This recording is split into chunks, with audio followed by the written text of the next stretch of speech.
This video is going to talk about how we put our new plug-and-play units with the new DXM2 control and how we're going to accomplish a waterside analysis on these units so we can take our HE or HR readings. There's a couple little things that are different with these new units. So, a couple things.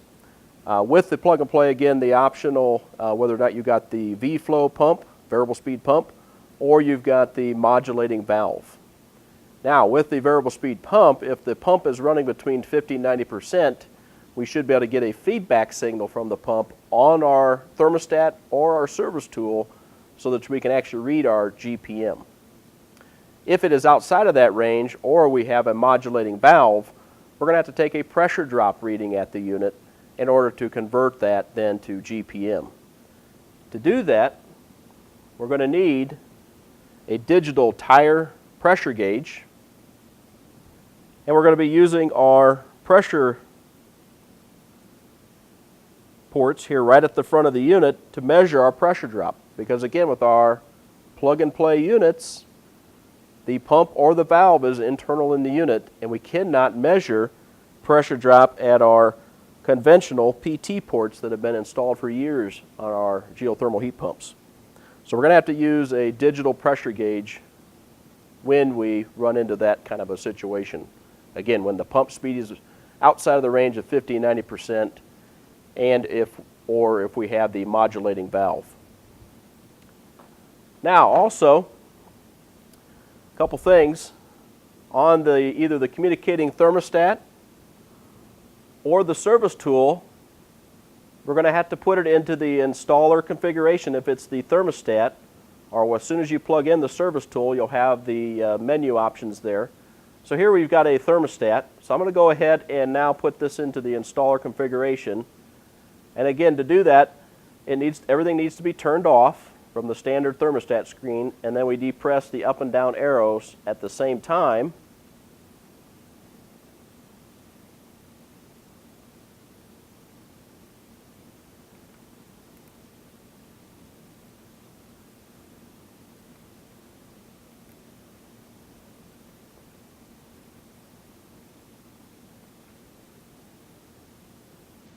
Okay, so here's our installer settings now.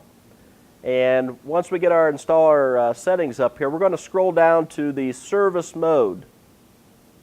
And again, if you got the service tool, you have two options, and again, one of them will be service mode.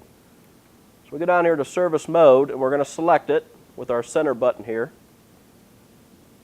And the first option is manual operation. Again, with the plug-and-play units here with the DXM2 controls, we're going to go into manual operation in order to set this unit up properly so that we can set our airflow, our water flow, and then of course we'll get our delta T off of the screen there so that we can do our waterside analysis. Again, HEHR. Again, HEHR is our delta T, temperature difference from our water in to water out, times our water flow in gallons per minute, times a fluid factor. Again, the fluid factor is going to be 500 for just plain water, 485 if it's antifreeze. So we're now going to go into manual operation. And manual operation, we can give it a direct call. Y1, Y2. Again, anytime we got a two-stage compressor, we always want to get it running in its highest capacity as far as compressor speed. And then we can go down to ECM airflow and actually dial in the airflow to the airflow that's in our specifications. We happen to have a TZ036 model here today that we're working with. And our specified airflow for this unit is 1050 CFM. So I'm going to go ahead and arrow down here to ECM airflow to start with it. Oops, I overshot there. We'll select it. And now I'm going to run this up until I get, again, to 1050 CFM.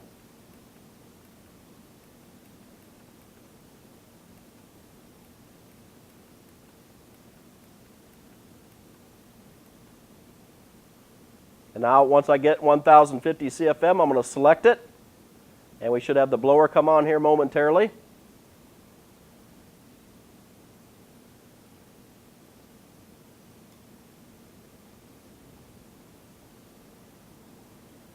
The blower now has started. I'm going to move down to now, we happen to have a variable speed pump in this TZ36. And I cannot go in there, again this is a 3-ton heat pump, and our specifications call for 9 gallons per minute water flow. I cannot go in here and directly give it 9 gallons per minute as far as a set point, but I can play around with the pump speed until I get either right at 9 gallons per minute or very close. So I'm going to go ahead and select the pump speed, and I'm going to raise it up. On this particular job with the loop we have, I'm going to start out in the vicinity of about 60%, and we'll see what our water flow is. And we may have to adjust that up higher or bring it down lower once we see what our water flow is. And I'll show you that here momentarily.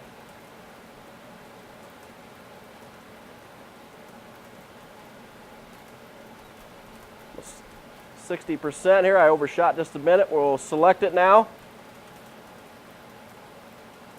Now, we've selected our airflow and we've got our pump running.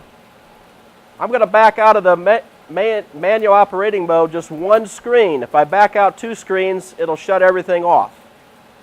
Under manual operation, the next option down is controlled diagnostics. I'll go ahead and select it. The first screen gives us our physical inputs. The next screen gives us our thermistor readings and our airflow. There you can see our 1050 CFM. But the next screen there will give us our pump screen. Again, our pump speed that I chose was 60%. And again, if the pump is running between 50 and 90%, it'll give us a feedback signal that we can accurately read.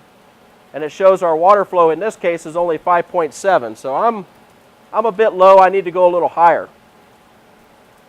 So I'm going to back out of here and go back to the manual mode.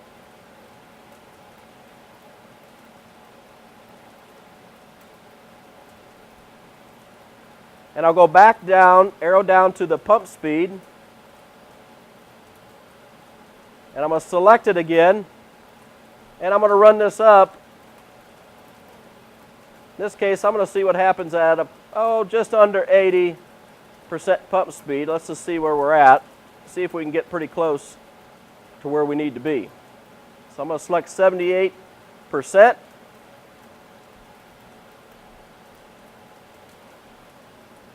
And then again, we'll arrow back out one screen, go down to our controlled diagnostics screen. Again, that arrow to the right to our pump screen, and we'll get a minute just to stabilize here.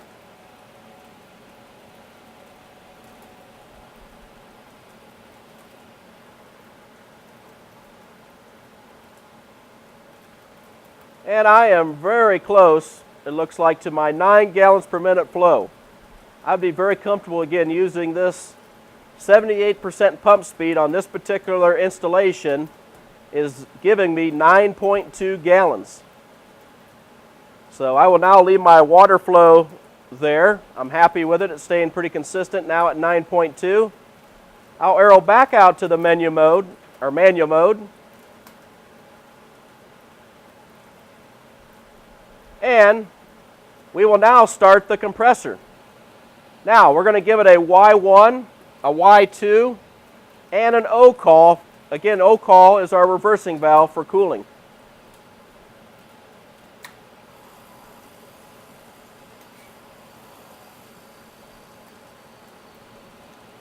And again, we'll go back into controlled diagnostics. And we'll let this stabilize a little bit. Again, we've got thermistors inside this unit attached to our water in and our water out. Again, we've got to let that run for a good 15-20 minutes to get to a steady state. Again, those sensors have to kind of soak in, if you will, to the temperature of that pipe so that we get an accurate reading.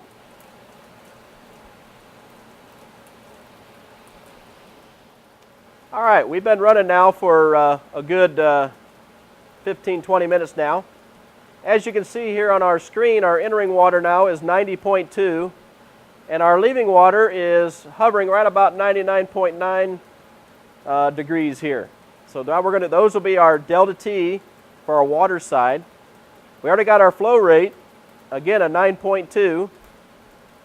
Again, our airflow, we've got it already set at 1,050 as the specification book said. So now let's go ahead and put this on the worksheet and see how this unit's performing. All right, as you can see from the worksheet, this TZ036 is performing to specifications, and no other further troubleshooting would have to be done to this unit. Again, in order to do proper waterside analysis on these plug-and-play units, you must have either that service tool or the communicating thermostat as we use today.